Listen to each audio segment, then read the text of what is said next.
omwaka bwe gwali tutandika tulina bye twaloota era tulina bye twasuubira nti tugenda kubikola, naye olw'embeera gye twayitamu okuva 2021 embeera y'ekirwadde ekirumiima mawuggwe ekitamiima bumiimi mawuggwe wala nekimiima n'ebyenfuna, tulina bye twalowooza nti mu 2022 tunaaba tubikoze, naye bwe tugendedde okutuuka mu kiseera kino mu butuufu nga byewateekateeka tonnabikola.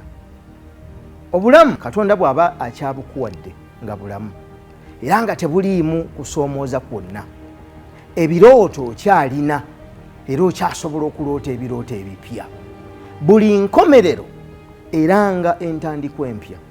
Every end marks a new beginning. Buli nkomerero era nga entandikwa empya, ate entandikwa era nga enkomerero. Kale nga tukomekkereza omwaka guno, tosuula birooto byo bye walina, bisitule oddemu obitunuulire buto, obiteeketeeke buto ng'otunuulira ebiseera ebijja osobole okubituukako, kubanga obulamu tebugenda kukoma leero ate tebugenda kukoma ku ggwe.